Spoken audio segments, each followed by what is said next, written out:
ولا تموتن إلا وأنتم مسلمون. يا أيها الناس اتقوا ربكم الذي خلقكم من نفس واحدة وخلق منها زوجها وبث منهما رجالا كثيرا ونساء واتقوا الله الذي تساءلون به والأرحام إن الله كان عليكم رقيبا. يا أيها الذين آمنوا اتقوا الله وقولوا قولا سديدا يصلح لكم أعمالكم ويغفر لكم ذنوبكم ومن يطع الله ورسوله فقد فاز فوزا عظيما. أما بعد فإن خير الحديث كتاب الله وخير الهدي هدي محمد صلى الله عليه وسلم وشر الأمور محدثاتها وكل محدثة بدعة وكل بدعة ضلالة وكل ضلالة في النار. أما بعد فأعوذ بالله من الشيطان الرجيم. ولقد خلقنا الإنسان ونعلم ما توسوس به نفسه ونحن أقرب إليه من حبل الوريد إذ يتلقى المتلقيان عن اليمين وعن الشمال قعيد ما يلفظ من قول إلا لديه رقيب عتيد وجاءت سكرة الموت بالحق ذلك ما كنت منه تحيد ونفخ في الصور ذلك يوم الوعيد وجاءت كل نفس معها سائق وشهيد لقد كنت في غفلة من هذا فكشفنا عنك غطاءك فبصرك اليوم حديد وقال قرينه هذا ما لدي عتيد ألقيا في جهنم كل كفار عنيد مناع للخير معتد مريب الذي جعل مع الله إلها آخر فألقياه في العذاب الشديد قال قرينه ربنا ما أطغيته ولكن كان في ضلال بعيد قال لا تختصموا لدي وقد قدمت إليكم بالوعيد ما يبدل القول لدي وما أنا بظلام للعبيد. أولئك الذين يسارعون في الخيرات ويدعوننا رغبا ورهبا وكانوا لنا خاشعين. تمام تعریفیں بزرگی اور بڑائی اس اللہ وحدہ لا شریک کے لیے ہے جس نے اس ساری کائنات کو پیدا کیا. درود اور سلام ہو اللہ کے پیارے حبیب صلی اللہ علیہ وسلم پر جنہوں نے اس دین کو بڑی ہی محنت اور مشقت کے ساتھ پہنچایا. درود اور سلام ہو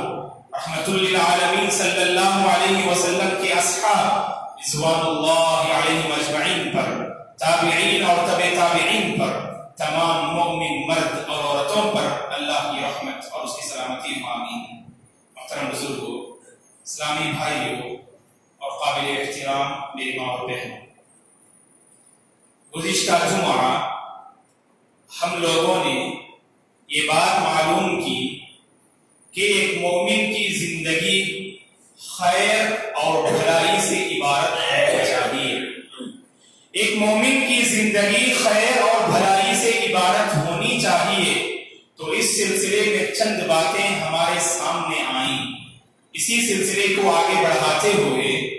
خیر اور بھلائی سے متعلق مزید کچھ باتیں اس جمعہ میں معلوم کرنے کی باذن اللہ ہم کوشش کرتے ہیں. قرآن مجید میں اللہ تبارک و تعالی نے اس بات کا پیغام دیا کہ اللہ تعالی کے شعائر، اللہ تبارک و تعالی کی حرمتیں اور اللہ تبارک و تعالی کے احکام کی بجاوری یہ خیر اور بھلائی کا باعث ہے. قرآن مجید میں اللہ تعالی نے کہا ذَلِكَ وَمَن يُعَظِّمْ حُرُمَاتِ اللَّهِ فَهُوَ خَيْرٌ لَهُ عِندَ رَبِّهِ. جو بندہ اللہ تعالیٰ کے حرمات کی تعظیم کرتا ہے اور حرمات اللہ کی تفسیر کرتے ہوئے مفسرین رحمہم اللہ کہتے ہیں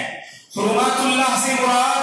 اللہ تعالیٰ کے احکامات اور اللہ تعالیٰ کی تعلیمات اور اللہ تعالیٰ کی شریعت ہے. تو شریعت الہی کی پابندی، احکام الہی کی پابندی یہ ہر مسلمان سے مطلوب ہے. اور احکام الہی کی پابندی کرتے ہیں مطلب یہ کہ ہماری زندگی خیر پر مشتمل ہے، ہماری زندگی بھلائی کے راستے پر آگے بڑھ رہی ہے. اگر اللہ تعالیٰ کے احکام کو بجا لانے میں ہم سے اگر کوتاہی ہو تو اس کا مطلب یہ ہے ہم خیر کے راستے سے ہٹ رہے ہیں, بھلائی کے راستے سے ہٹ رہے ہیں. اور یاد رکھیں دوستو, زندگی میں انسان خیر سے اس وقت محروم ہوتا ہے, بندہ اپنی زندگی میں بھلائی سے اس وقت محروم ہوتا ہے جب بندے کے دل میں گناہ تصور کرنے کا جذبہ فقدان ہو جائے. بندے کے دل سے گناہ تصور کرنے کا جو احساس ہونا چاہیے, اگر یہ احساس مفقود ہو جائے, اگر یہ احساس فقدان کا اگر وہ شکار ہو جائے تو اس وقت بندے کی زندگی بھلائی سے محروم ہو جاتی ہے. اسی لیے اللہ کے رسول صلی اللہ علیہ وسلم نے فرمایا ایاکم ومحقرات الذنوب فإنہن یجتمعن علی الرجل حتی یہلکن, کہ تم گناہوں کو حقیر جاننے سے بچو, گناہوں کو حقیر جاننے سے بچو. گناہ کر رہے ہو, نافرمانی کر رہے ہو, اللہ تعالیٰ کے احکام کی خلاف ورزی کر رہے ہو, تو بندے کے دل میں اس کا احساس ہونا چاہیے کہ میں گناہ کا کام کر رہا ہوں, اللہ تعالیٰ کے حکم کی خلاف ورزی کر رہا ہوں, سنت رسول کی پامالی میں کر رہا ہوں. یہ احساس بندے کے دل میں ہونا چاہیے. اگر یہ احساس نہ ہو دوستو تو بندے کی زندگی گویا کہ خیر سے عبارت نہیں ہو سکتی ہے. اور مزید آگے بڑھتے ہیں, اللہ کے رسول صلی اللہ علیہ وسلم نے کہا کہ ہم خیر کو کیسے حاصل کر سکتے ہیں, بھلائی کو ہم کیسے حاصل کر سکتے ہیں. اچھے اخلاق کے ذریعے سے ہم بھلائی کو حاصل کر سکتے ہیں.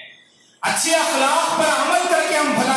بھلائی کو حاصل کر سکتے ہیں. رسول اللہ صلی اللہ علیہ وسلم نے فرمایا ان من خیارکم احاسنکم خلقا, تم میں سب سے بہتر وہ ہے جو اخلاق کے اعتبار سے سب سے اچھا ہو. اخلاق کے اعتبار سے جو سب سے اچھا اور بہتر ہو تو گویا کہ سماج میں سب سے بہتر انسان تو وہ ہے, اس کی زندگی میں خیر, اس کی زندگی میں بھلائی آ گئی. تو اس حدیث سے ہمیں پتا چلا اگر ہم خیر حاصل کرنا چاہتے ہیں, بھلائی پر اپنی زندگی کو اگر ہم گامزن کرنا چاہتے ہیں تو ہمیں چاہیے کہ اچھے اخلاق کے ہم عادی بن جائیں, اچھے اخلاق کے ہم عادی بن جائیں اور مکارم اخلاق کو اپنانے والے ہم بن جائیں. آج امت مسلمہ کا سب سے بڑا المیہ یہ ہے, اور خصوصاً نوجوانوں کا المیہ یہ ہے دوستو کہ آج نوجوانوں کی زندگی میں اچھے اخلاق نظر نہیں آ رہے ہیں. بری صحبتوں کی وجہ سے, غلط عادتوں کی وجہ سے آج ہمارے اپنے نوجوانوں میں جو بے رحمی نظر آ رہی ہے, جو مختلف قسم کے بگاڑ,